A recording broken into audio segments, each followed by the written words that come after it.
Destiny can never be changed. Ojú inú lẹ́jọ́ ń lò. Ọmọ yìí ṣọ́kùnkùn. This life so funny. On a super story. Just play girl where Jama wole. Ewúrẹ́ ní bá ṣe lè jẹun sí. Ló yẹ ká máa bọ̀. Ẹni afẹ́ dọ̀kan ní gàjèrè lọ.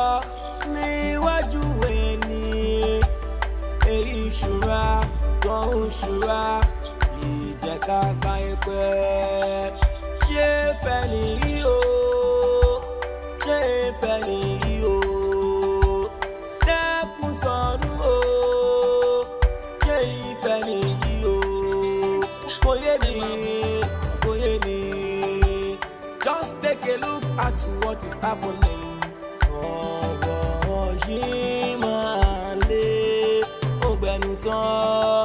Just take a look at what is happening.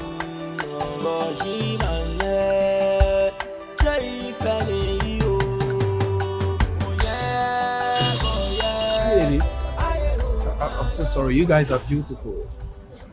So can I see you in particular? Yes, please. David lorúkọ mi.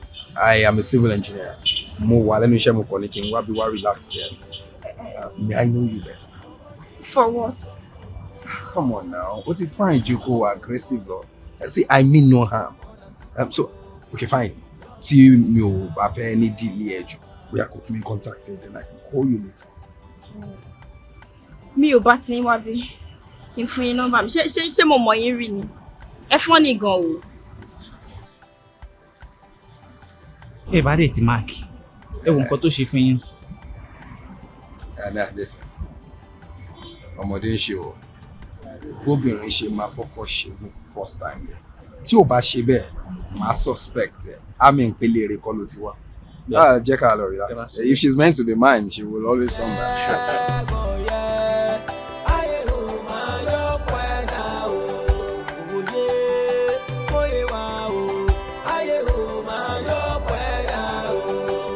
Destiny can never be changed.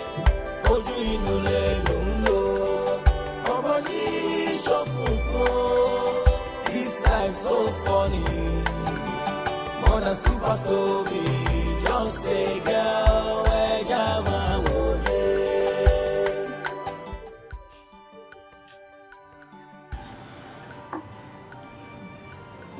I'm cool. You're nice. This one. Okay, fine, right?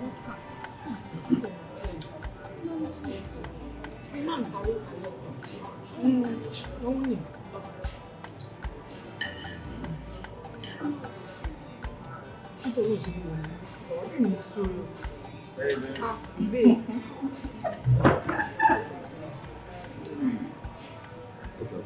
Yes, I'm fine. Okay, fine.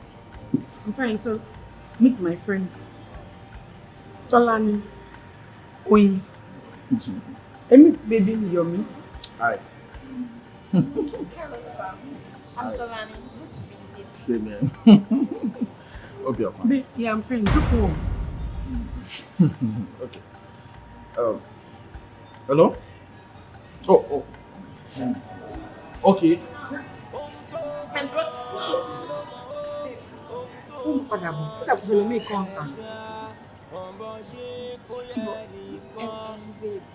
Ewu máa yí kò jẹ́ kí gbádùn látara kò jẹ́ kí enjoy oúnjẹ mi kò ràn jù.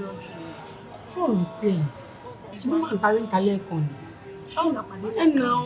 àwọn ni ojú tí mo sọ fún ọ pé ní mi ìbáwọ̀ fún àwọn ẹ̀wọ̀n mi ṣe ká má kọ́ ọ̀kan tó jà Àbí? Kánà bá ṣí wá lójú ẹ̀mí o. A ò bá mẹ́ni tó yẹ ká súnmọ́. A ò bá mẹ́ni tó yẹ ká sá fún. Ìfẹ́ ní ń jà ìràn nílé ayé. Ìfẹ́ lọ́lọ́run fi Hello baby, bolo wà. Hello, ṣó wà pa. Ó wà okay, mo bọ́ síta àbí tó park sí mi ò rí ẹ̀. Ó wá jẹ́ lórí yẹn mi ti kúrò ń bẹ̀ o. O ò sí ibo mọ́ o ti lọ sí ibo kò yé mi ibo ló lọ. Mo ti kúrò ń bẹ̀ náà jọ sọ fún mi ṣé nǹkan tó ṣe yẹn ṣó make sense. no wọ́n kàn ló fúnra rẹ̀ pé ṣé nǹkan tó ṣe yẹn ṣó wà pa ṣó ṣe gbọ́ sétí téèyàn bá fẹ́ rojọ́ fáwọn èèyàn ṣó ṣe sọ síta nígbà tí màá tẹjọ́ agree pé òkè kájọ lọ on a date tí mo dé máa débẹ̀ tí mo bá wà àtọ̀rẹ́ ẹ tẹ́ ti kóra yín tẹ́ ti jẹ tẹ́ ti mú ó ṣe kó gbó family ẹ wá síbẹ̀ ipò òkè o ẹ fẹ́ ṣe party o boyfriend ẹ fẹ́ ṣe party kó kó wá síbẹ̀ kẹ́lẹ̀ jọ máa ṣe gbogbo nonsense gbogbo ẹ̀rù bà mí gbọ́ngbà tí mo wo table kálọ̀ notice mi ni kó wojú mi directly wá rí i pé nǹkan tí mo ń wò ń bẹ yẹn ò dáa èmi ti kúrò ń bẹ̀ o ó dàbọ̀ ṣùgbọ́n Yomi ò bá ti má ṣe bẹ́ẹ̀ yẹn ẹ ló kò dáhùn ayé bọ̀bọ̀ ìtì bàjẹ́ jẹ́ ìfẹ́ nìyí ṣá. ọmọdé ṣòwò. jẹ́ ìfẹ́ nìyí ṣá. no na kí ni gbogbo nonsense yìí ó yẹ kókó gbogbo family ẹ̀ wá síbẹ̀ ni kò make sense now ṣé wọn kì í ní girlfriend mo ní girlfriend ni wàá lọ síbi kó kó àwọn ọ̀rẹ́ ìdání tá date lápẹ́ now ṣá ní family meeting la fẹ́ ṣe ni èyí tí máa tẹ̀ wá lọ fi padà síbẹ̀ yẹn pé mo fẹ́ lọ sanwó òṣì tó ti jẹ síbẹ̀ yẹn gbogbo owó yẹn kí kúkú lọ fi rọra mi jó kí n mọ̀ pé mo jó kí n lọ jókòó síbi wọn kí n mọ tí yóò bá ó pè mí nonsense irú abirú obìnrin wo lélẹ̀ obìnrin tó yàn ti fẹ́ sílé tó ń ṣe gbogbo eléyìí nìyẹn o kò dẹ̀ mọ iye tó ń ta báàgì ráìsì èèyàn máa fẹ́ lè sílé ńsìn yìí kò ní máa kó gbogbo fámìlì wa gbogbo ọ̀rẹ́ wa kó wọ́n máa jẹun. ojú inú lè ló ń lò ọmọ ní ṣọ́kùnkùn this life so funny more than super story just a girl ẹja máa wọlé. wàhálà Yomi ti sá lọ. kí ló ṣẹlẹ̀ ó ti sá lọ. kí ló ṣẹlẹ̀ bí mo ṣe bọ́ síta ń sìn pé kí n lọ wò mo ṣàrí kémi ìrí mọ́tò ẹ̀ ń ta mo dẹ̀ pé bí ìbíbo ló wà òun ní òun fẹ́ gbé mi jáde fún date èmi lọ káwọn mọ̀lẹ́bí tèmi wá adẹ̀ tí wàá balẹ̀ jẹ́ àti jẹun jù ó ti sá lọ. ara dẹ̀ fún mi mi ò dẹ̀ fẹ́ tẹ̀lé yìí má shift blames. Fine ẹ wo ẹ jẹ́ ká tiẹ̀ kọ́kọ́ mọ iye tí bills wa jẹ́ ká lè mọ̀ sorry aunty. our bill. kó wá ju 10,000 lọ àbí kí la jẹ ṣe bọ́ mi àdẹ̀mú kọ́pì wá fún yes ma. yé kí ni 85,000 naira. owó kí ni àǹtí 85,000. tébù yìí nìkan ni. ẹ̀yin nìkan lè wà ń bẹ̀. nǹkan tẹ́ ẹ jẹ ni mo fún yín. 2 plate of rice àwọn mẹ́tẹ̀ẹ̀ta pín jẹ. tí àbẹ́ ṣe mistake. ṣé nǹkan tẹ́ ẹ jẹ ló wà ń bẹ̀? ṣe rí nǹkan míì tẹ́ ẹ jẹ ń bẹ̀ ni. ẹ̀yin ẹ má worry ẹ̀wọ̀ ẹ̀yin girls ẹ jẹ́ ká dáwọ́ ìlàrin ara wa bọ̀ èmi ò wá lówó lọ́wọ́ bí 6-7. No, trouble. We are fine. It's all right. You see, life is easier than you think. You have to be careful next time with the guys who will. Alone bill. It's 5,000 euros. You can add it to. Thank you, sir. It's fine. You guys are putting in the show. We're careful with that one. We should go. A boyfriend me. Only your boyfriend, the woman to write. You understand? Who tell you feed the rest? Look at feed the you beautiful ladies. You know what? I'll send you guys 50K. Thank you, sir. I should go inside. What account is that? Okay, sir. Hope you really pay me. Let me join my side. Oh man, 90, sir. No matter what it takes, Cameroon kí ló dé pẹ̀lú táwọn ladies ń ṣe tweet yín lẹ́gbẹ̀ẹ́ kí ló dé tẹ̀ tún rescue wọn. Kò lè yẹ torí ojú ló ń olùṣàánú ẹnikẹ́ni tí wọ́n bá ní.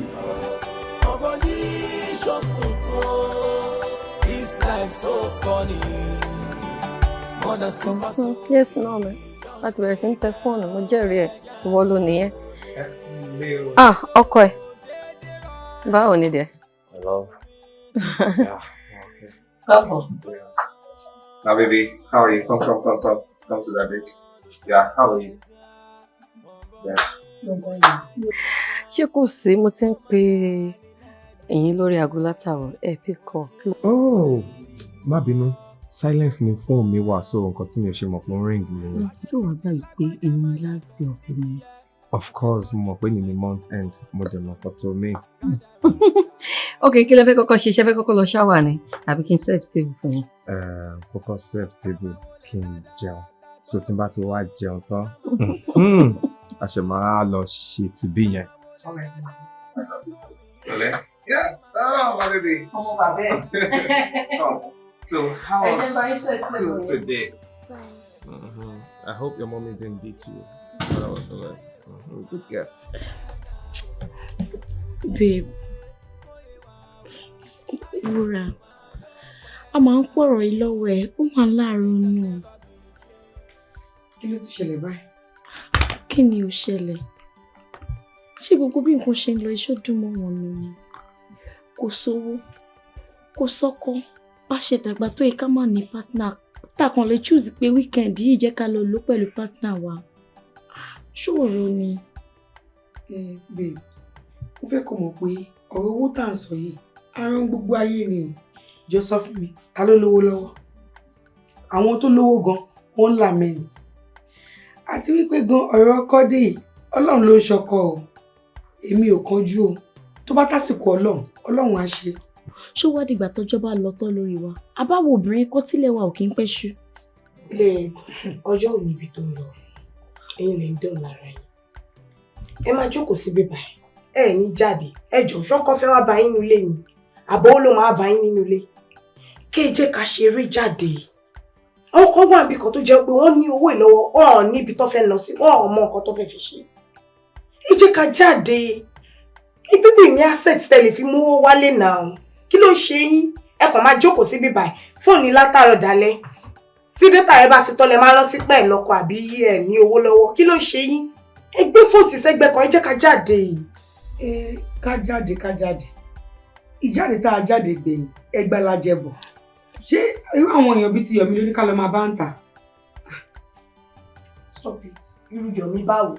Ìwọ ló mọ ibi tó ti rìnà pàdé irú Yọ̀mí náà. Èmi ò bá rú àwọn bẹ́ẹ̀ rò, kí ló ń ṣe ẹ́? Tẹ́ bá máa lọ, ó lọ́rọ̀ guys kan tí mo fẹ́ kẹ́ meet. Àwọn ilé yìí wọn ò mọ ibi tó máa náwó yẹn sí, ẹ jẹ́ kó bìsà sí yín lápò, wọ́n máa kówó fún yín. A máa ronú sí i, ó kàn yẹ pé ìjáde tiẹ̀ ó máa ń bani lẹ́rù. Ìjáde mi máa ń báyọ̀ lẹ́rù, ó ti rí mi kí n gbé bọ̀dá nígbà tí mo lọ.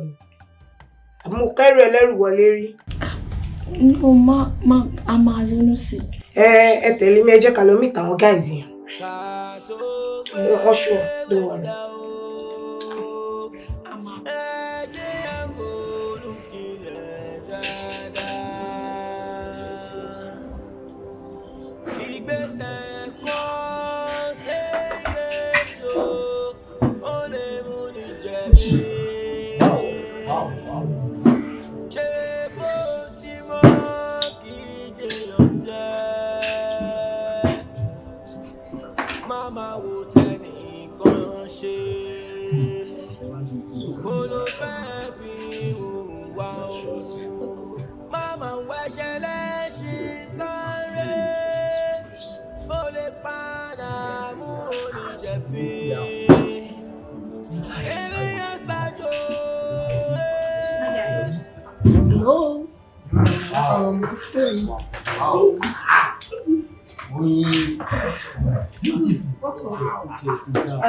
Kọjú sí bíbá ẹ.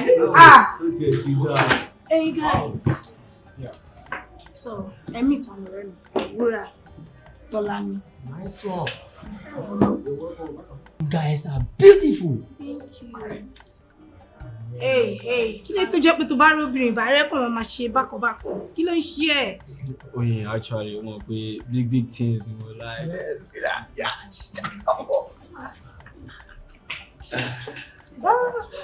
Hey guys, ṣe jẹ́ ká invite àwọn ladies sí house party wa. That's a very good idea. Ajé kò ní bàjẹ́ fún ẹ.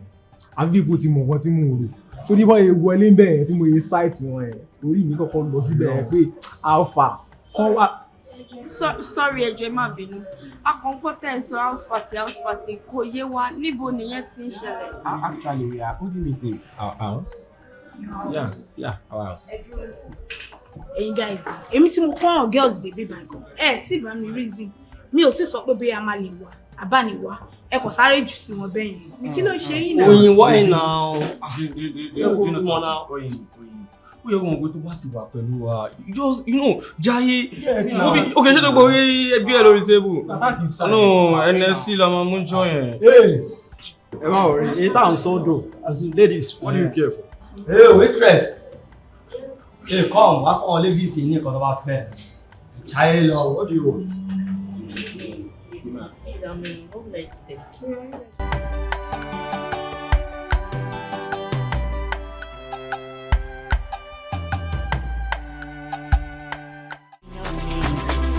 Money pass your papa. If you want way I don't feel good for you. Why you want to do that? Show you the keys let's go.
Mama wo tẹnìkan ṣe kó ló fẹ́ fi hùwà o. Mama wẹ̀ṣẹ̀ lẹ́ṣin sáré ó lè padà mú oníjẹ̀bi. Eré àṣàjò ó lè mú ní fẹsẹ̀ kọ́. Ojú ọmú òfurufú tán ibì kan máa dúdú òwe ibì kan máa funfun òwe tẹ̀ bá yé lóde ìgbẹ̀yìn. Ká máa wọlé dáadáa ká tó níyó. Wọ́n ná mi kàn wo bó ṣe ṣe mí wẹ́sẹ̀ mi lórí pé mo ní mi ò ṣe wo bó ṣe wọ́ mi mọ́lẹ̀. Ìwọ nìkan lọ́nà àbí gbogbo ara tèmi ìwọ nìkan lọ́nà ìyà tí wọ́n jí fi jẹ wá yìí tí yóò bá jí àwọn tó máa fi kú eléyìí tó lọ́tọ̀. Ṣé mi àbọ̀ kébò yìí máa rírì máa tẹ́ lọ mo ṣí yé jáde? Ọkọ mi ò dé lọ ọkọ mi ò lọ ó ní mi jáde. Tọ́lání ṣé kí n bẹ pé nọ́ọ̀sì? Mo ní kó má bá mi sọ̀rọ̀ kí ló dé? Má bá mi sọ̀rọ̀ mo ṣó nígbà tó bá bá sí wa jẹ́ ni. No lójú ààrẹ ṣe nǹkan tó ṣe fún wa ìdá. Àbẹ sọ̀rọ̀ mọ́ àbí ṣó dìbò ká tún tẹ̀lé jáde jọ mi bóyá orí wa náà máa sọ kalẹ̀ ṣá mọ̀. It's not that deep. Ìwọ ní kọ́kọ́ náà wá dára mi náà. Ẹ bá ti calm down fáwọn pípù yìí. Ẹ kò lè deep lójú tiẹ̀ ṣó mọ̀ pé kò ń ṣe alákọ̀ọ́kọ́ fún wọ. Ìyá ti báwọ̀ múlẹ̀ bí ẹgbẹ́ iṣu àwa tàdé ṣe rí àdẹ̀tún ní experience ẹ̀mọ́ láyé àti láéláé. Àmì ìwọ ìka àmọ́ bí tẹ́tí ń rówó ẹni àjọ 100 million pack 1 billion àṣàjẹ́ ní ìyá ṣe bí tẹ́tí ń rówó ìrè ẹ̀rú ẹ̀ bá mi o. Wúrà ó dẹ̀ bá Tọ́lání sọ̀rọ̀ wọ́n kí ló pè ṣé ò fẹ́ pasún ayé Wúrà yẹ èwo ló pè ó tiẹ̀ tún lẹ́nu tún pé Wúrà no wá ara mi kí ni mo ṣe ṣé mo ní sùúrù ṣáà ti ṣe tẹ́lẹ̀ tó wá fi kó wa lọ jìyà bí kan ó tún wá lẹ́nu tún pé Wúrà yẹ èwo ló pè. Ẹ̀yin kọ́kọ́ náà. Tọ́lání ó tiẹ̀ ti dà báyìí wọ́n ní pé a kì í bá ní tan ká fa ẹni tan ìyà Ọlọ́run dẹ̀ kúkú ṣe èmi àti ẹ̀ là ń sanwó olé gbogbo òṣì tó ń ṣe yìí náà wọn ò tó yẹ owó olé san bá tiẹ̀ ibi tá a bá dé ó ti dà bẹ́ẹ̀ nǹkan tí mo sọ yẹn ó ti yí ẹ kò lè ṣeé ṣe mọ́ èmi ò lè mú mọ́ra mọ́ kò lè ṣe kí ni kò lè ṣeé ṣe mọ́. ṣó ti gbọ́ báyìí thank God òun ló gbalẹ̀ ẹ̀ ìgbà táwa scott lọ́dọ̀ ẹ̀ ló ní kakújọ máa kúnwó san ẹ̀ẹ́dẹ̀rẹ̀ owó náà san gbogbo bẹ́ẹ̀ ṣe ń rìnrìn òṣì yín èmi àti ẹ̀ lájọ́ ń san so now ìbágbé wa kò lè wọ́n mọ́ ẹ fún wa láyè kẹ́ má bà tiwa jẹ́ tó ẹ ṣe o. ṣé ẹ̀yin méjèèjì tí mí mi tẹ́lẹ̀ ni ẹ ti plan mi lẹ́yìn ẹ wá ń wá opportunity eléyìí kan wá as an opportunity láti gang up against me jẹ́jẹ́ mi mo tẹ̀ dúró ẹ̀yin lẹ́ ń béèrè lọ́wọ́ mi pé bo ni mo ti máa ń rówó o wọ́n mú yín débẹ̀ tó ń sìn ẹ pa ọ́ lé mi lórí gbígbà pé nìkan lọ́nà ṣé bẹ́ẹ̀ mi náà lélẹ́yìí ẹ bá ti gbára dúró fáwọn pípù yìí wọn bá yín tí màá oh God. nǹkan tèmi kàn mọ̀ ni pé orí tèmi kò kí n ṣe orí ìyàmú ó dẹ̀ ti mọ́ wọ lára àǹtí ẹ jọ̀ọ́ ẹ má bínú bóyá kẹ́ ẹ ṣe kí ni kẹ́ ẹ máa lọ fún wa torí irú ayé wo gan là ń gbé yìí àwọn ayé tiwa kò lọ báyìí àwọn pílánì tiwa báyìí àṣẹ tiwa bẹ́ẹ̀. ọmọ yìí ṣọkùnkùn àwọn ọmọ nùrù. More than super story, just Habeeb, it is okay for me. Necessary. Since tó sọ pé olóore wà lólè. Kò lè bu yín jẹ náà.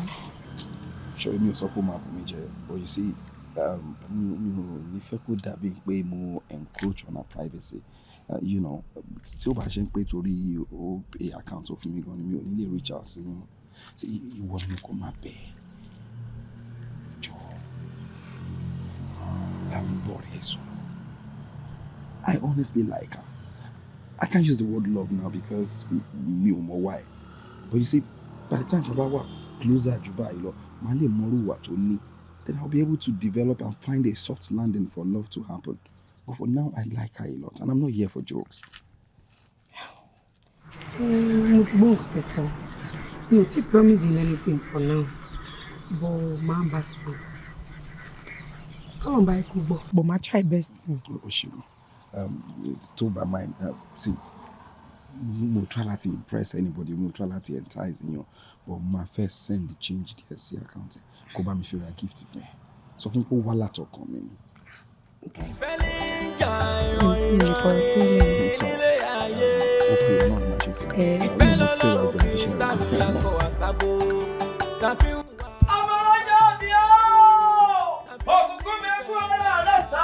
Ọmọ ọmọdé kòkó dára bí èpin. Ó sọdún yìí, ó ṣe tẹ̀mí, táyà, tọmọ, tẹ̀mí, tara, tojúlùmọ̀. Ọmọ ọlọ́jọ́ bí ó!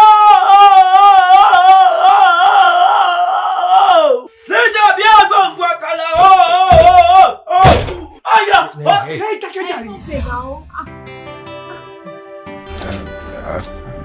Happy birthday there. Excuse me.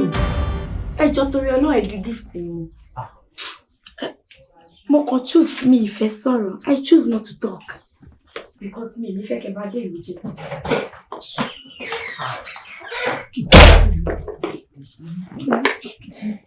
Why is she mad?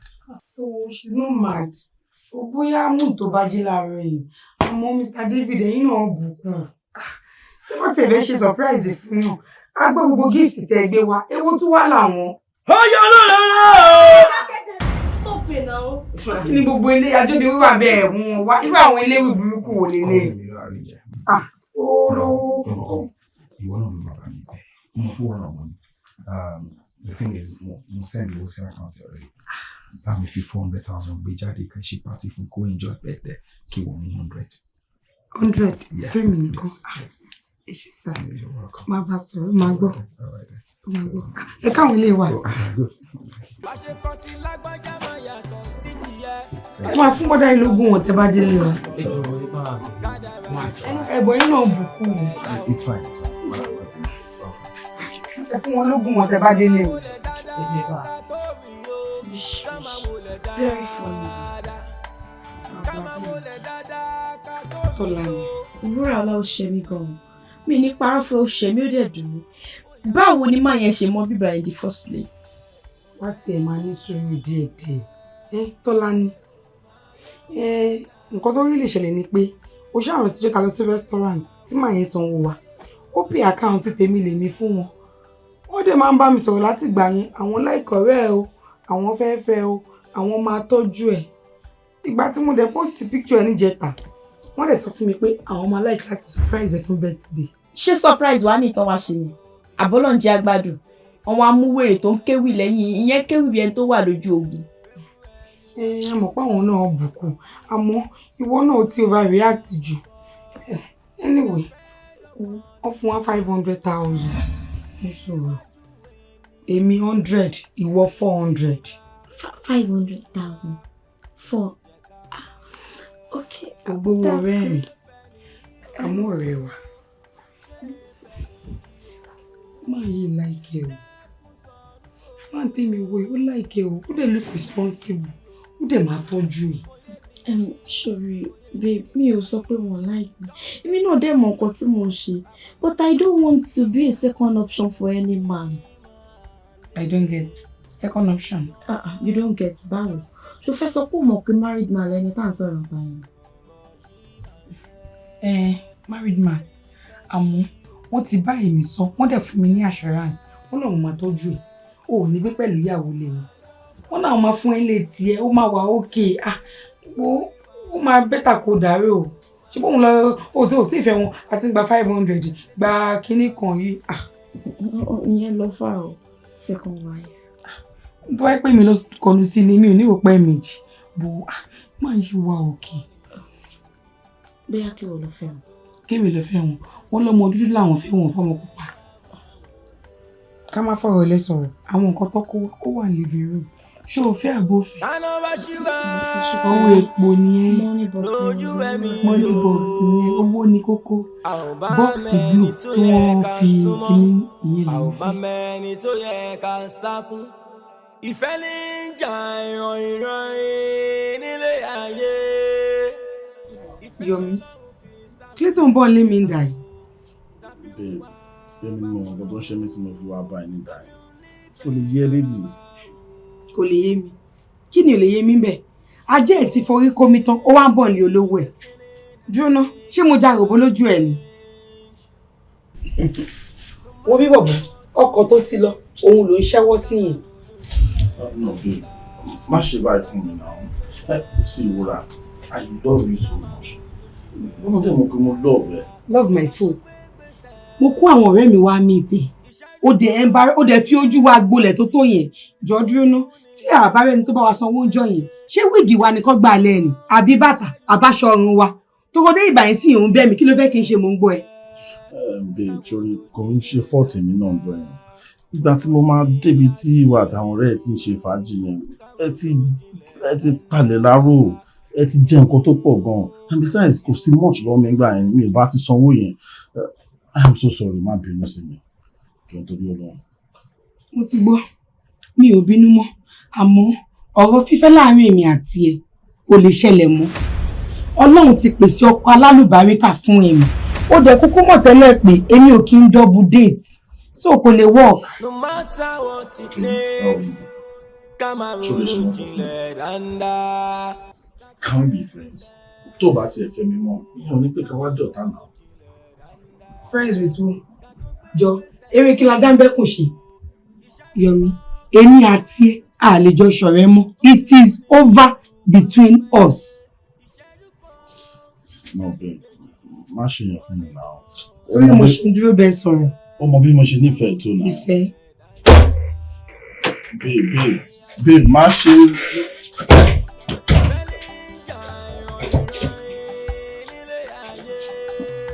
Babe.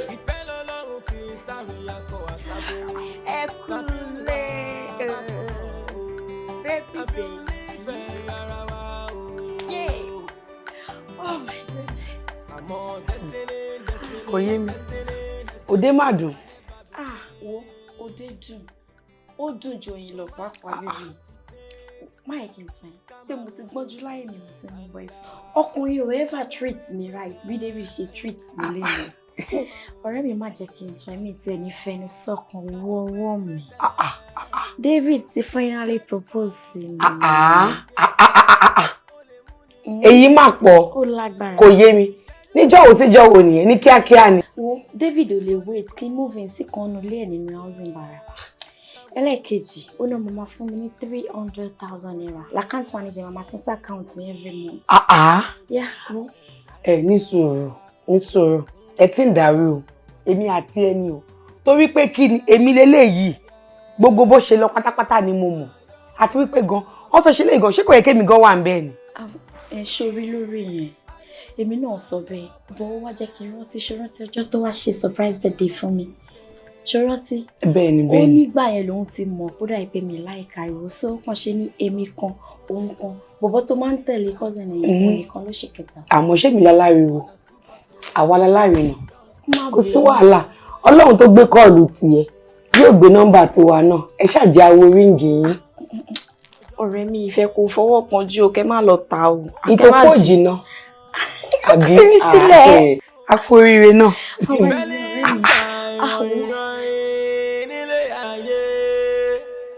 Ìfẹ́ lọ́lọ́run fi sáré akọ àtàbò ta fi ń wá bákan náà o ta fi ń nífẹ̀ẹ́ ara wa o.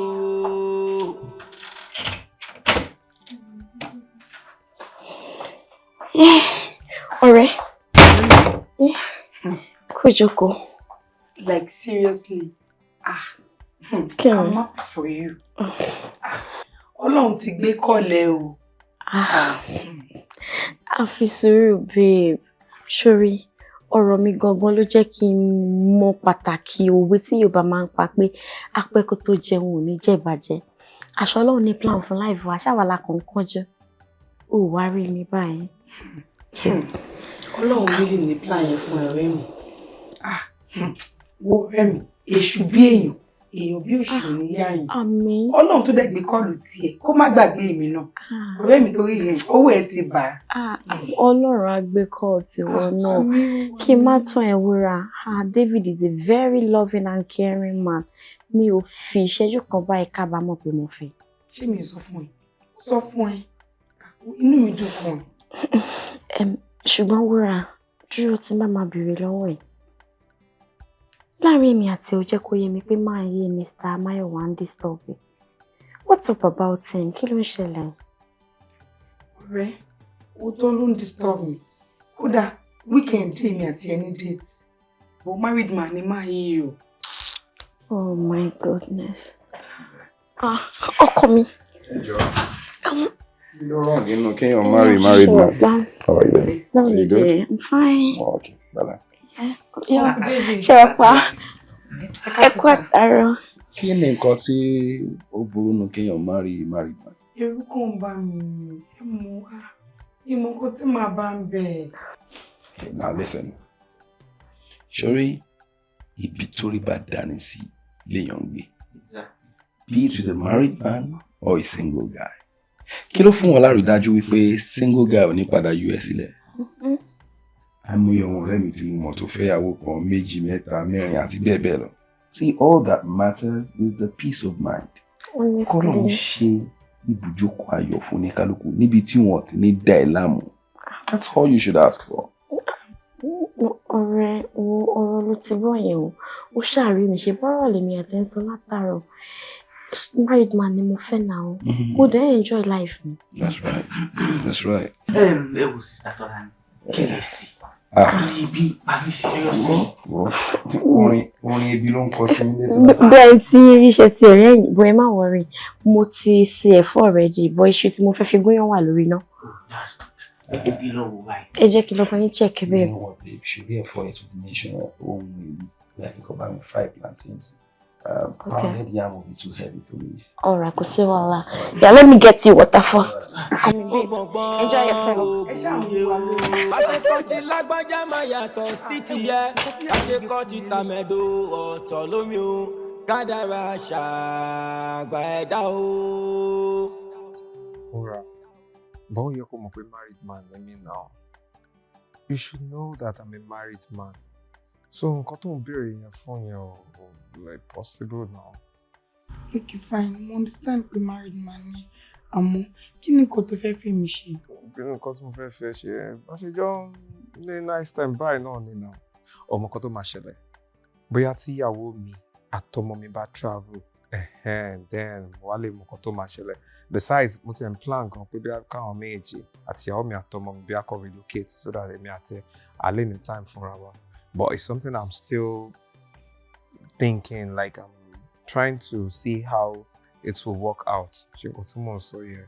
But with that, tó ìgbà tí yóò ti ṣẹlẹ̀, you just have to bear with me.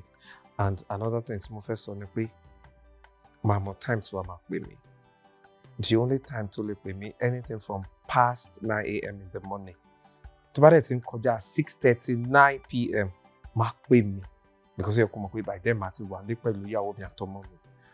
Nǹkan tó bá máa mú ẹ pè mí lẹ́yìn 6:39 a.m. bóyá lẹ́yìn 6:39 p.m. rather bóyá o feel pé bóyá pé mo wà ní town pẹ̀lú àwọn ọ̀rẹ́ mi pé o feel pé mi ò tètè wọlé.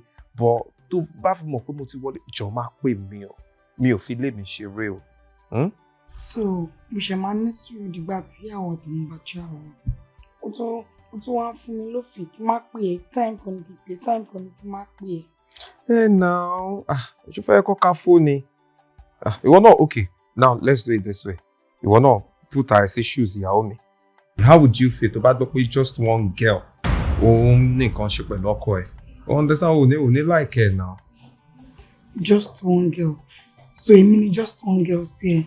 Okay, so take a person. I didn't mean it that way. More official, we are not like we're any one girl. You're not just a girl. You're my girlfriend. I mean, my girl, like that I have by the side. Ura,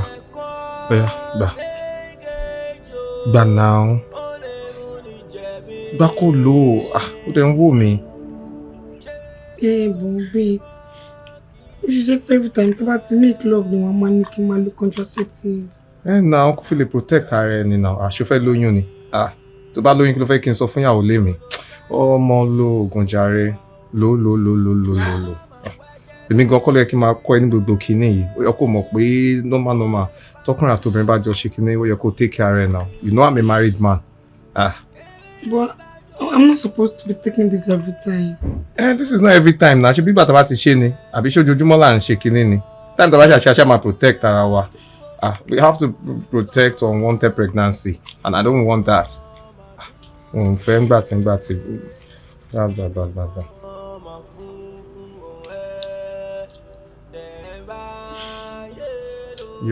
Yọ kan ló máa lò. Kó má lọ lo overdose. Yeah, that's all.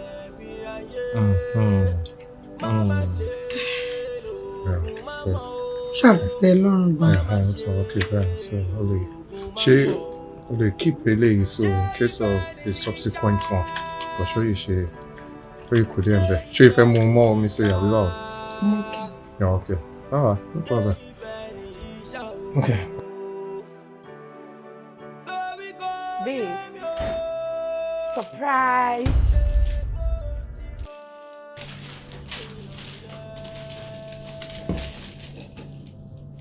The one I'm sure my light there.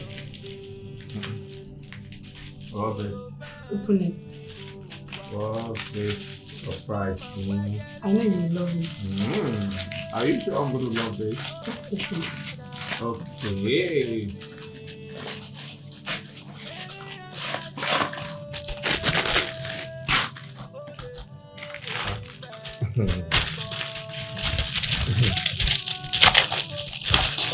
My love it. Okay.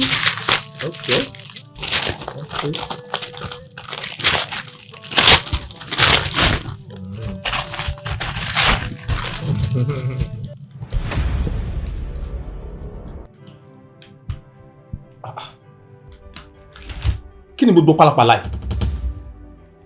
No, what is the meaning of this? No, kí ni gbogbo eléyìí? Òun edit picture mi àti ẹ. No, mo ń bí ẹni. Picture èmi àti ẹni. Picture èmi àti ẹ ṣáájú ya picture papọ̀.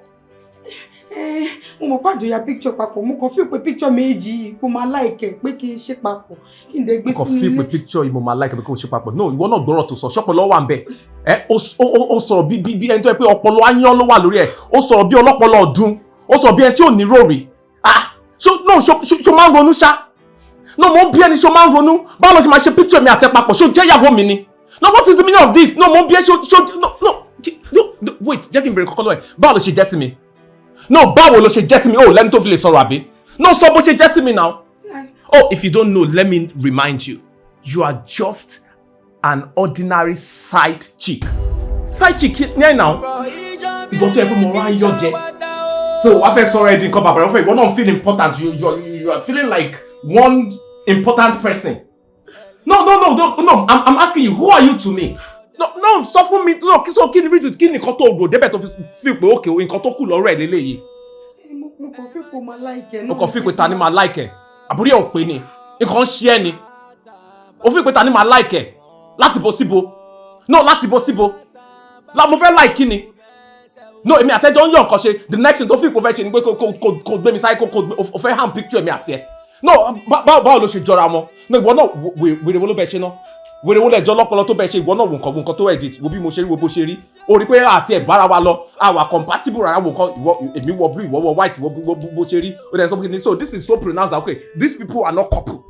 Because okay take for instance we missing only wedding band eléyìí tí mo ti lo wedding band office bed ìwọ kí ló kó sọ́wọ́ ṣẹ́kẹ́ṣẹkẹ̀. What's the meaning of this? No, má gbé yẹn wá o. Má gbé yẹn wá. Bí mo ṣe wo kíni kan sódà bí kí n lẹ̀ mọ́lẹ̀ kí n máa tẹ̀ mọ́lẹ̀ bàṣubàṣu ni. But I'm not gonna do that. Ọwọ́ ara ẹ̀ náà ni wàá fi ṣe ra ẹ̀. This is what you're gonna do for me. Bóyá petrol ni wàá wà ni o àbí kerosene or something I don't know kó dẹ̀ gbé síta kó dẹ̀ wá ṣàánú kó dẹ̀ ṣàánú kó dẹ̀ jó.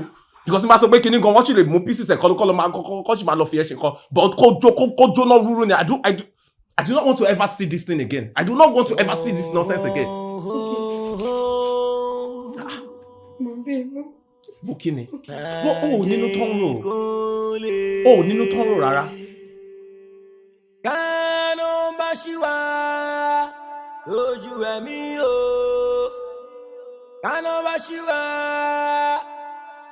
lójú ẹ̀mí o. A ò bá mẹ́ni tó yẹ ká súnmọ́.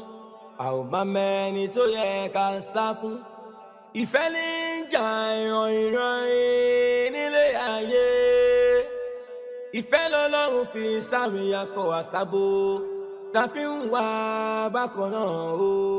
Ta fi ń nífẹ̀ẹ́ ara wa o. Àmọ́ destiny can never be changed. No matter what it takes. Ká máa ronú jinlẹ̀ dáadáa. Ká tó gbé gbèsè o. Ká máa ronú jinlẹ̀ dáadáa. Ká tó gbé gbèsè o. Ìṣẹ́jú kan, ìṣẹ́jú kejì, ó lè mú ní ìlú páńpẹ́ ayé. Ìṣẹ́jú kan, ìṣẹ́jú kejì, ó lè bọ̀ lẹ́ni jẹ́. Ká ronú jinlẹ̀ dáadáa. Ọ̀bọ̀ yìí àṣírí ni o. Ká ronú jinlẹ̀ dáadáa. Òkùnkùn lọ̀rọ̀ yìí o.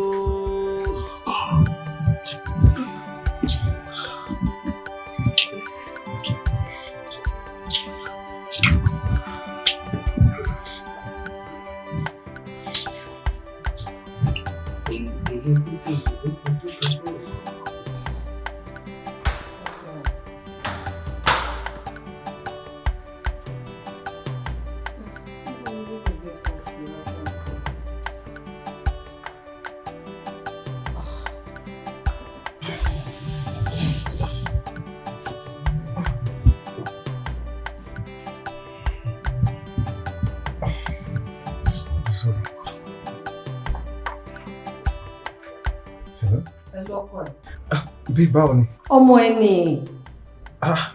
Kí ló ṣe? Mi mọ̀ kó tó ń ṣe látàárọ̀. Ó tẹ̀ ń disturb mi ni. Wẹ́dà ìbò fẹ́ rẹ̀ díẹ̀. Ló ń ná mọ́lẹ̀ ló ń ṣe gbogbo ẹ̀. Kí ló ṣẹlẹ̀ kí ló dé? Mo ti ṣe kẹ́ẹ̀, mo ti fún ní nǹkan, mo ti fún ice cream, mo ti ṣe gbogbo ẹ̀. Àrùn tó ṣe àǹfààní pé I want to see my daddy o. Bàbá abúlé yín wà kẹ́yìn ló máa bọ̀ kékeré wá rọmọ yín o. If that is the case, mo ń bọ̀ nsìn. Yeah. Ọ̀dà, mo ti gbọ́. All right. Ẹ ṣáà máa pè é. All right. Oníjọ́bù mọ̀ kékeré. You know what? I have to go now. Babe, come. No. I need to go. Hey, bon tu. Ó ṣe àgbéyàwó mi ló ṣe pè mí tán náà. Ìwọ ojú kásáré yanjú. Kásáré yanjú kí ni wọ́n sọ pé ọmọ mi sọ pé àfikún òun bá rí mi.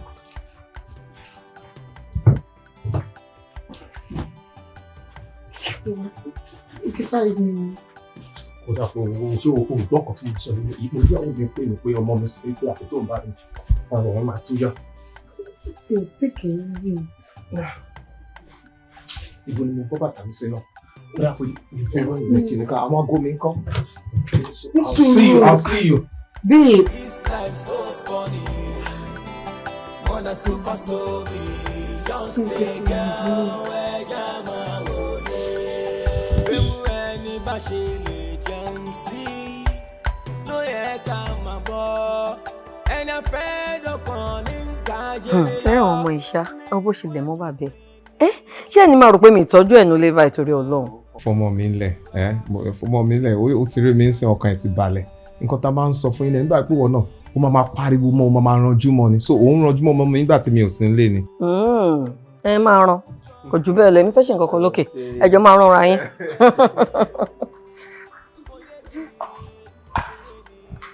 So are you okay now? Now that Adi is back home, so you're fine. Bí o kí lè ìgbà. Ọ̀rẹ́ mi Tọ́lá ní ló wà nílé ọkọ ẹ̀ tó ń gbádùn. Kí ló bọ́ fi ṣorí tí náà kí tèmi ò ṣe báyìí?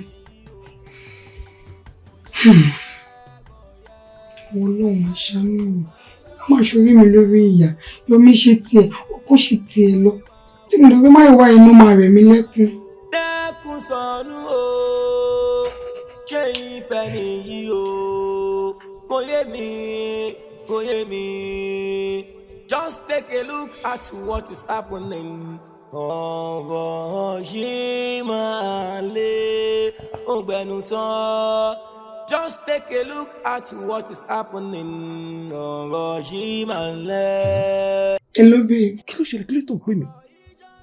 Ṣé mo ti máa sọ fún ẹ pé tí n bá ti wálé kó má máa pè mí mọ́? Kí ni mí ní gbogbo eléyìí náà? Àrọ́ ọmọ wo ló fẹ́ béèrè? Ṣé ọmọ ẹni ṣé wọ́n ló bí ni? Kí ni tiẹ̀? Má pè mí mọ́, tí n bá ti wálé má máa pè mí mọ́. Kí ló dé gan? Ó dàbọ̀ jọ. Kí alákòóbá lélẹ́yìn o. Ah, baby. Yeah. Daddy loves you so much. Nípa ní kí n bèrè kí báwo lára ọmọ mi. Lè tún kọra mọ́yàn lórí fóònù. Má sọ fún mi pé Mr. Mayowa náà ń gbogbo wa pálapàla tó sọ yìí. Níyẹn Mr. Mayowa náà ló ń ṣe gbogbo eléyìí. Ojú ò ṣe fi mọ̀ wá ẹ̀dá o. Ọ̀rẹ́ mi, tí má sọ fún yín pé yé mi, irọ́ ni mo pa. Ẹnu ọjọ́ bíi mẹ́ta yìí báyìí, ó ṣàkóso wo oríṣiríṣi ìwà tí ò yé mi. Sister Wura, ṣé ẹ̀dẹ̀ ṣóhun pé gá yẹn kò ń ṣe pọ́n use ń ṣá? Use mi bíi ti báwo nìyẹn. Máyọ̀wá ò sí bíbá ẹ̀, ẹlẹ́dẹ̀ wà ń bíbá yìí. Mo mọ̀ pé Máyọ̀wá nífẹ̀ẹ́ mi dénú dọ́kàn ni. Really? Wura, do you mind I see his picture? Okay, sir. Sir.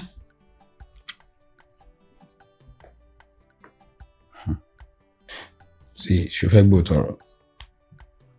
Anything mi wò lórí picture seem to be up to nothing good. Àwọn ọkùnrin tó bá ti ń wò báyìí, fa ọ̀rajà ni most of them máa ń jẹ́. But what do I know? Nítorí ẹ̀ mo máa ń wà ní o, kò dẹ̀ kí n ṣeré èèyàn bẹ́ẹ̀ o. Nǹkan tó tiẹ̀ wá fi mí lọ́kàn balẹ̀ ni wípé ó ti sọ fún mi pé tí àwọn àtọmọ wọn bá fi lè travel, òun máa ráyè tèmi báyìí ni. Kódà ó sọ pé òun máa gbé mi sílé gan pàápàá gan ni. Òun ni mo ṣe ní sùúrù fún. Mo dẹ̀ mọ̀ pé ó love me. Àmọ́ ṣá, ó ti gbéfẹ̀ẹ́ family ẹ̀ sórí jù. Ó ti nífẹ̀ẹ́ ìyàwó àtọmọ ẹ̀ jù. Ẹ wò. 300,000 ṣe sẹ́ǹsì mi sín lélẹ̀. Right now? Ló ṣe wọlé, mi ìdè béèrè owó lọ́wọ́ ẹ̀. Ọ̀rẹ́, kẹ́kọ̀ọ́ jọ. Sọ fún yín kò ń ṣeré èèyàn bẹ́ẹ̀.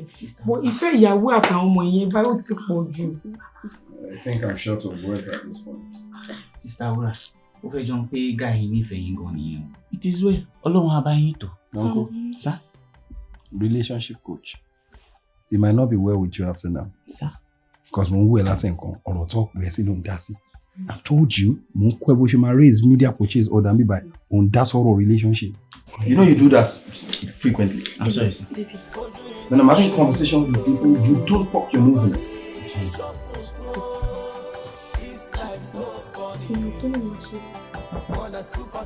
Yes? Emilio. Yeah, babe. Babe. Ibo ló ń lọ bí ló ti ń bọ̀. Mo wá báyàwó mi ṣeré nìyà, mo wá fara mọ́ ìyàwó mi. Mo mí pé ṣé o ṣe lọ sí airport ni àbó padà bọ̀? No, mo wá sọ́dọ̀ ìyàwó mi, mo wá spend precious time pẹ̀lú ìyàwó mi. Mo gbọ́ nǹkan tó sọ bọ́, báwo ni bá ṣe jẹ́? Báwo ni bá ṣe jẹ́ bí ti báwo? Ṣé o gbọ́ nǹkan tí mò ń sọ ni? Àní mo wá spend the precious time pẹ̀lú ìyàwó mi Wúrà Ọlá. Ìyàwó àtọmọ ṣe ti travel. Ìyàwó àtọmọ mi ti báwo? Àwọn ayé wà lé náà wọ́n ṣe life tí wọ́n. Èmi náà ní life tèmi láti live. So káwọn máa ṣayé tí wọ́n bẹ̀rẹ̀ kí mi àti bébí mi náà dẹ̀ máa ṣayé tí wọ́n ń bẹ̀. Ó bébí. Ẹ jẹ́ ronú jinlẹ̀ dáadáa. Ká tó gbé wẹ̀sà o. Ẹ jẹ́ ronú jinlẹ̀ dáadáa. Ìgbésẹ̀ kan ṣèǹgejì ó lè mú ní jẹ̀bi. Ewu ló ń jókòó ṣe ń bí báyìí. Because you are going out. Because I'm going out. Kí ló wá ṣẹlẹ̀? I don't want you to go because I am going to miss you. You are going to miss me. Ṣé tí n bá jáde ṣé mi ní wọlé mọ́ ni? No, baby, I don't want you to go. Please don't go. Baby, please don't leave me. Don't leave me. Don't leave me. Sọ̀rọ̀. Ilé pẹ́ dé ọ̀dọ̀ Tọ́lání ni mò ń lọ. No, I don't want you to go. I don't want you to go. Baby, don't leave me. Don't leave me. Ṣé tí èlò ṣe wá ń kélé mi báyìí? Don't leave me, baby. Kóra mi sí báyìí.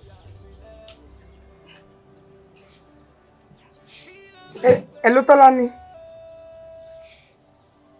Ẹ̀bùn ó má bínú yẹ kí n ti dọ́dọ̀ ẹ̀. Mi ì lè wá mọ̀ kankan ló kọ́ mọ̀, má bínú jọ. Má bínú, a sọ̀rọ̀ later. Ẹ máa ṣàlàyé fún ẹ later, má bínú. Ó ṣàti tẹ́ ẹ lọ́rùn báyìí. Ẹ dìde ńlẹ̀. Wàhálà wò ní báyìí.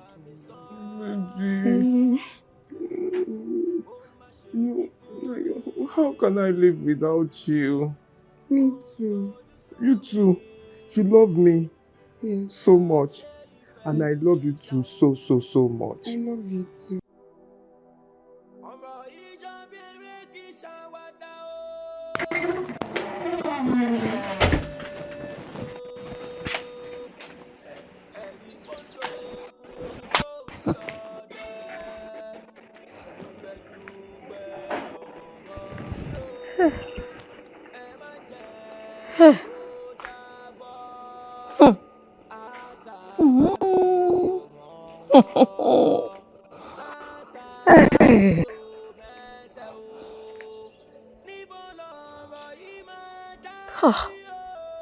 Eléyìí ríǹgì yìí bóyá wàá jọ gbé o máa ní sórí burúkú gbé kọ́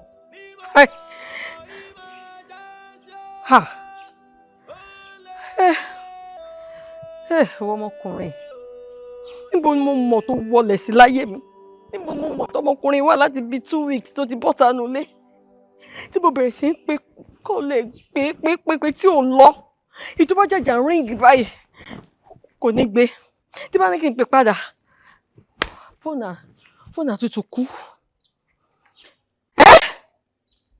tí ọmọkùnrin dé mọ̀ pé kú 2 days kó ṣù parí tó kú 2 days tó ṣù parí Máyọ̀wá bó ló wọlé sí bó ló wà. Má jẹ́ sórí burúkú ẹlẹ́dàá mi má gbàbọ̀dé. Má gbàbọ̀dé. Àbíta ọ̀dà. Lójú ẹ̀mí o, a ò bá mẹ́ni tó yẹ ká súnmọ́, a ò bá mẹ́ni tó yẹ ká sá fún. Ìfẹ́ ní ìjà ìràn nílé ayé. Ìfẹ́ lọ́lọ́run fi sáré akọ àtàbò. Ta fi ń wá bákan náà o, ta fi ń nífẹ̀ẹ́ ara wa o. Àmọ́ destiny can never be changed. No matter what it takes. Ó mọ nǹkan tó ṣẹlẹ̀ wọ́n máa wọlé lọ tiẹ̀ wàá padà wá ní studio yìí sọ̀rọ̀. Mo ti gbọ́ kò sí àǹtí mi ẹ̀dẹ̀ má gbàgbé kínní yẹn o. Òun má wọrí ṣé bẹ́ẹ̀ mo ní máa ṣe. Mo ti gbọ́ kò sí tó. Ó dàárọ̀. Ó dàárọ̀. Ó dàárọ̀ o. Túnú dáàdì Bólú ni mo rí. Má mi ìṣọmọdé ṣé máa sọ pé mo dá wọn mọ̀ mọ́ ni. Àwọn náà ló máa jẹ́. Àánú ni mo ní láti pè ya Bólú. Ẹ ló mọ́ mi Bólú. Ṣé wà? Ẹ dúró ó ní nǹkan tí mo fẹ́ fi tó yín. Mo wá sọ́dọ̀ àbúrò mi ń sìn. Mo rí dádì Bólú. Yeah, mo rí wọn wọ́n ní lọ́dọ̀ ìyàwó wọn àbí I don't even understand. Ṣé mo wá jọmọdé mo ní dọ́kọ yín mọ́? Mo ní mo rí wọn. Yeah, mo mọ bẹ̀, mo mọ street yẹn, mo mọ orúkọ ilé yẹn, ẹ má wọ̀rẹ̀ máa fún yín ládírẹ́sì yẹn. Ẹ má wọ̀rẹ̀ máa send ẹ̀ sí yín sínsìn. Yeah, máa send ẹ̀.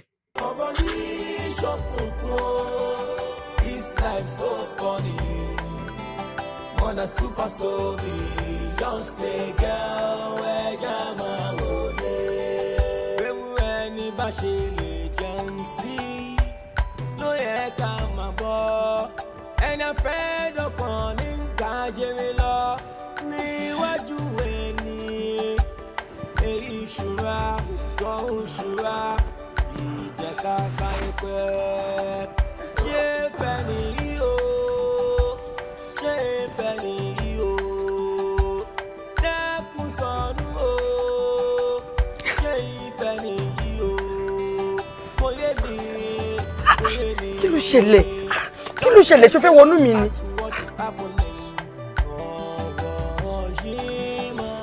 Èrè kí là ń ṣe mọ́ ń gbọ́ ẹ̀? Kí ló ṣẹlẹ̀? Ó lè jẹ́ kí n sùn. Farabalẹ̀ náà. Èmi àti ẹ̀ kájọ ṣeré kájọ. Kí ni? Máyọ̀wá, jọ̀ọ́ nítorí Ọlọ́run, má dà mí láàmú. Kò yé mi. Eré iná ni gbogbo wa. Ṣó fẹ́ pa mí ni? Iye owó ò fún mi látijọ́ tó ti kó débi báyìí. Eré yìí náà ló fẹ́ fi bà tèmi jẹ́, kí ló dé?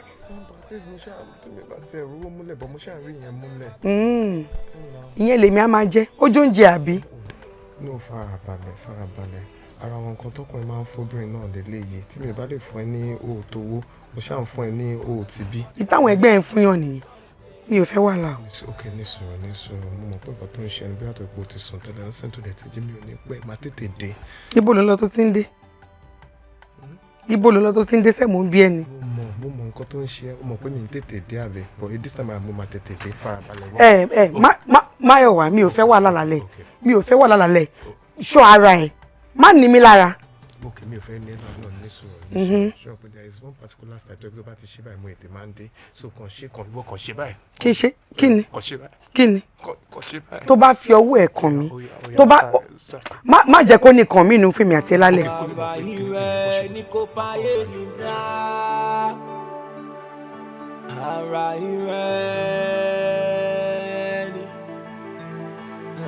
ìrẹ́ ni kò fàyè mi dá o. Kò sóhun tó burú níbẹ̀ o. Tá bá jowú ohun tó dára. Sọ́nà ìrẹ́. Ara ìrẹ́ ni o. Ẹ súnmọ́ ẹ jọ̀ọ́ owó ṣe respect mi ló wà. Ẹ ti fẹ́ débẹ̀ mà ẹ bá ti lọ straight down ẹ wá turn by the left. The first turn by the left, the first turning. Ibẹ̀ ni kó wọ́n ṣe race course wa. Ẹ jẹ́ àgbòòlù jinlẹ̀ dáadáa. Ilé máa pè yí o. Wọ́n wí bẹ́ẹ̀ mo bá bẹ́ẹ̀. Máyọ̀wá dáàdi Bọ́lú. Madam, nǹkan ti ṣe mí. Ẹ káàsán tálẹ̀ bèrè. Yé, mo dáràn, èmi ni madam. Ìyàwó ẹ̀. Ta ni wọ́n ló ìṣe? Madam mi ní sùúrù, tálẹ̀ béèrè, tálẹ̀. Ìbá nǹkan mi ṣe ọkọ mi jáde ilé láti jọ yìí, wọ́n ló kí máa bẹ́. Madam mi farabalẹ̀, yín olóhùn òmò yẹn lọ́kọ yín, ọ̀tọ̀kọ yín bá bẹ́. Má lọ́kọ yín. Madam ẹ ní sùúrù, ara sèmi àti bébí mi náà.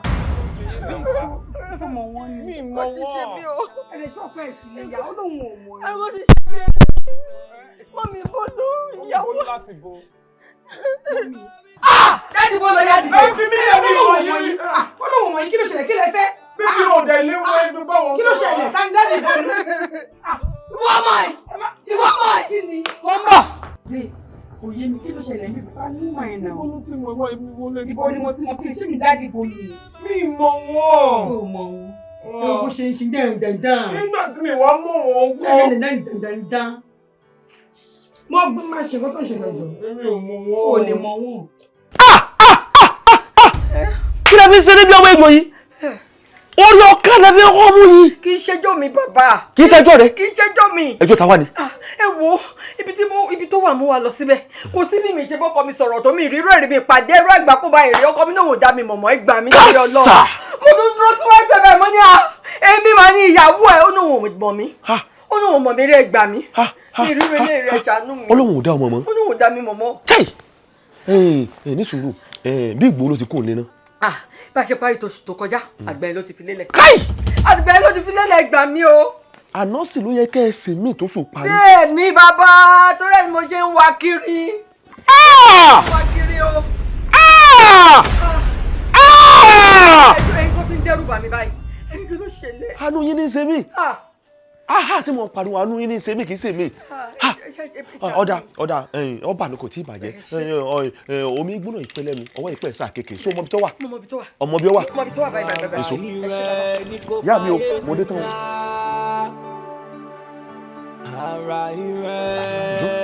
Mo ti ń nìṣó ilé ẹ̀rẹ́ o. Ẹ wò ó rèé o. Ó rèé bàbá ẹ gbà mí. Ó rèé o. Ó rèé.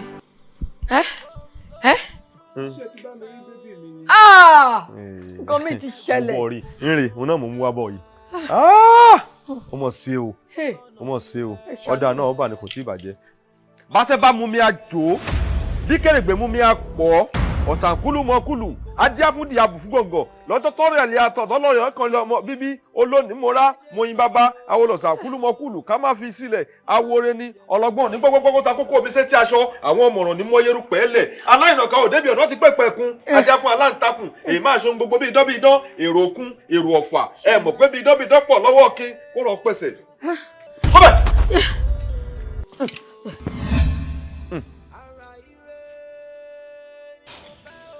mo wí fún ọ ara yóò balẹ̀ ọkàn gbọ̀ngbọ̀n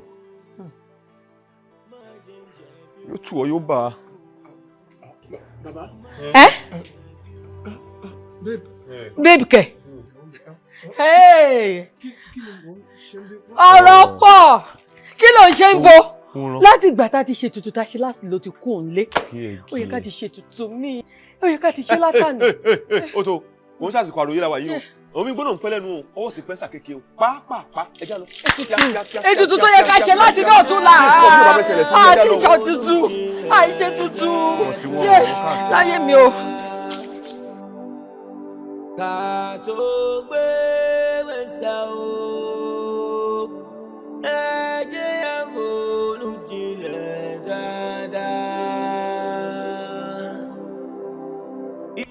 ewúrẹ́ ilé yóò mọ iyì ọdẹ àgùntàn ilé yóò mọ iyì èèyàn tó bẹ́rin látẹ̀ ò mọ iyì erin ariwo gbágbá ariwo gbágbá ariwo a kì í fi eru mọ́lẹ̀ o a kì í fi ẹ̀pọ̀ ọjà màrò gúnugún lálà gúnugún jorí àkàlà lálà àkàlà jẹ̀dọ̀ adìẹ lálà ó tọwọ́ ẹni dọ́wọ́ ẹni àtọwọ́ ẹni dọ́wọ́ ẹni ládìẹ fi dọ́tun fẹ̀ lọ́jọ́ ọjọ́ sí wọ́n ní kó rúbọ kó má bàa kú ó gbọ́ rúrú ẹbọ ni ò bá kú mọ́ ó pé àgbáyé onílé gògòrò àgbáyé ikú rẹ̀ dọ̀la àgbáyé onílé gògòrò àgbáyé àfọlá àfọlá àgbáyé onílé gògòrò àgbáyé. ẹ̀yin ẹ ǹlẹ́ ẹ pẹ̀lẹ́. àwọn ìyá mi ọ̀pá kí ọ̀làkẹ́ alágbogbo arúgbó aṣọ mọ́ balẹ̀ wọn ò ní jẹ́ kí nǹkan sí ọ ogun tó là kọjá yìí Elédùmarè ò ní jẹ́ kí lóòótọ́ sí ẹlẹ́sìn mọ́ ìwọ ọlọ́mọ sí nǹkan kan tó ń sí ọmọ bó ti rí nu nǹkan kan ní sẹ́mi rẹ̀ kó wá síra rẹ jẹ́jẹ́ síra rẹ jẹ́jẹ́ síra rẹ jẹ́jẹ́ sórí ohun tá a bá ní arábìnrin pò yín tí ìbá sí babaláwo tó gbọ́ fá yányányányán babaláwo ní mí tí mo mọ oògùn tí mo mewé torí èmi ní oṣoògùn ṣoògùn ó ṣoògùn tí ń béwé ṣe rogún nínú oko èmi ní ha èmi ní hó èmi ní hó. lóògùn má mọ̀ o má má ṣe lóògùn má mọ̀ o. ẹ ǹlẹ́ ẹ pẹ̀lẹ́ kó àtẹ̀mọ́ra ilé ó dùn ọ̀dájú kò ní járíwò rẹ̀ mọ́ àmọ́ sọ́ọ̀ mọ̀ mí lánàá kó tó dòní ẹ̀yin méjèèjì ẹ̀ mọ̀ mí dáadáa èmi ni ha èmi ni ho èmi ni bí ẹkún apọkọjẹ bẹ́ẹ̀ ni èmi ni ṣoògùn ó ṣoògùn títí ń béwé ṣorogún ní oko ẹ̀sà ògbín ní ọmọ arẹ́yìn ọ̀rùn gbé kí sọmọ rò tí ń bẹ lọ́nà wọn tẹ̀sà ọ̀rẹ́ pa mí ọ̀rẹ́ là mí ọ̀rẹ́ rí wíwèé láàjà mo rí kété mo rí gbégbá owó mo gbégbá ọmọ mo gbégbá burújú ní bàbá mi kí èmi ọjọ́ tọ́ya kán má gbé mi fọ́ya gùnkọ̀ èmi ọjọ́ tó sà ẹ má gbé mi fún ọ̀sàláwẹ̀ ní tí n bá wí ọ̀rọ̀ ni o tó dọ́rọ̀ tá kúrá pa bá sọ àtòdì ọ̀run ló ti wá bẹ́ẹ̀ ni ṣe rí bá a ṣe mọ́ ń ṣe ètùtù tá a mọ́ ń ṣe lóṣooṣù tí tosù yìí tí wá ti ṣe tẹ̀sán pa àgbọ̀dọ̀ má ṣe ó ti lọ́wọ́ nú o tẹ̀wọ̀n pé tó bá ti ṣe lóṣù kan ìṣòro ni o eku ò ní ké bí eku bẹ́ẹ̀ ni ọmọ èèyàn ní fún un bí ọmọ èèyàn ń tẹ̀ mọ̀ fúnra yín ni kó tó dùn ní. n tá a wá ṣe tí ó fi ká gbogbo rẹ̀ nílẹ̀ pátápátá tí ń rún ó tán lẹ̀ yẹnyẹn odidi ẹni lálọ́. odidi ẹni ewu tún lọ odidi ẹni. ajíyọ bẹ́ẹ̀ ni. bàbá báwo lẹ ṣe ń sọ̀rọ̀ báyìí náà ẹ má gbé yẹn wá náà ẹ ṣe mọ̀ pé ọmọ tó kú la ṣe ń mọ̀nù lọ́wọ́ ẹ wá tún sọ̀rọ̀ nípa odidi èèyàn ibo mo ti fẹ́ rí yẹn ẹ má gbé yẹn wá bàbá. kàṣà abá ní òun nǹkan kan mọ́ lọ́mọ mẹ́wàá ọ̀dánimọ̀ ó sì mú iye fẹ́ràn rẹ tó èmi mú àti wáyé olùlọ́gbù rẹ ní ìnímọ̀ àti lọ rẹ bẹ́ẹ̀ ni ìnímọ̀ àti lọ rẹ torí ẹni bá da fánù láfi kú fá níwọ̀n ìgbà tí ọmọ tó dá gbogbo rúgbòdù yìí lẹ̀ tí sì ń bẹ lórí èèpẹ̀ náà láàfikò láàfikò bẹ́ẹ̀ ni mo sọ. Ibì kan máa dúdú òwe ibì kan máa funfun òwe tẹ̀ bá yé lóde ìgbẹ̀yìn ní ká máa rò òun ẹ̀ padà jẹ̀bi ayé má má ṣe lògùn má mọ̀ o má má ṣe lògùn má mọ̀ o pé aago ẹ̀ tí ò lọ yìí. má má ṣe lògùn má mọ̀ o. Wúrà. ẹ wo bí ọmọ Wúrà. bá sí. Wúrà. ẹ rọra ma ẹ jọ Wúrà ni mo bèrè lédè tó ń gbé nínú fúláàtì yìí. láti bí ọ̀sẹ̀ tó ń sìn ilẹ̀ tí yìí tó ṣe ń wà títí àdúró wọn nínú compound yìí rárá. Gbúrò ẹ̀bì sí báwa ń tẹ́jọ́ ń gbé nínú compound ṣé níbo wọn lẹ́yìn ni. tó bá pààyàn lẹ́ ń gbé ní next flat ó yẹ kẹ́ lè mọ whereabout at least ẹ mọ̀ nǹkan tó ṣẹlẹ̀ bóyá ẹ ní bí WhatsApp group tẹ máa ń drop information ṣe mọ̀ pé bóyá ẹ mọ̀ pé àwọn nǹkan mi wà tẹ́ pé oníṣẹ́ lọ máa kọlẹ̀kùn mọ́ra yàn lórí so bóyá ó lè drop information síbẹ̀ pé òun ò ní sí ní bóyá ẹ lè mọ ibi tó lọ. Ma Yes ma. ká máa wọlé dáadáa ká tó rí o. Mo fẹ́ wá wúrà sí báyìí. Mo fẹ́ wá wúrà sí ayé mi tèmi bá mi.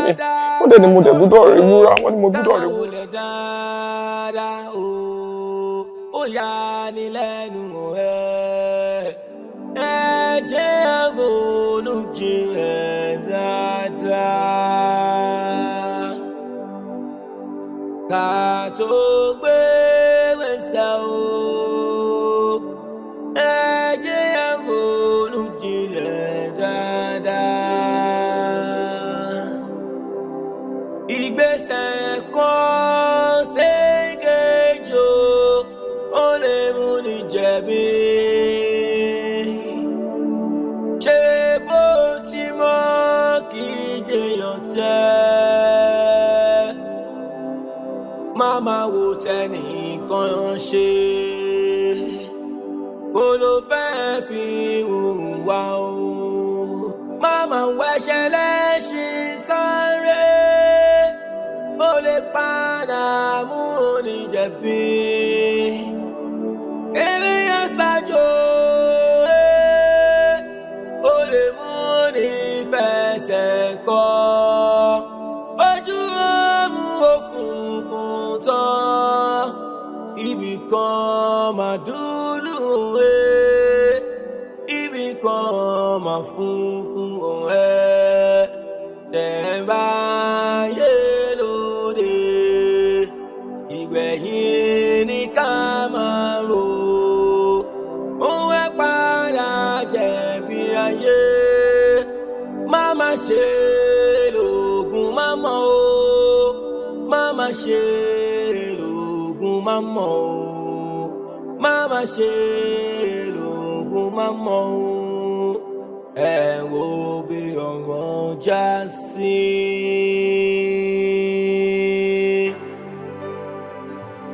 Àrà ìrẹ́ ni kò fàyè mi dá. Àrà ìrẹ́ ni. Àrà ìrẹ́ ni kò fàyè mi dá o. Kò sóhun tó burú níbẹ̀ o. Tàbá jowú ohun tó dára. Sọ́nà ìrẹ́. Àrà ìrẹ́ ni o ní kò fa èmi dá má jẹ́ jẹ̀bi o má jẹ́ jẹ̀bi o kaná bá ṣí wá lójú ẹ̀mí o a ò bá mẹ́ni tó yẹ ká súnmọ́ a ò bá mẹ́ni tó yẹ ká sá fún.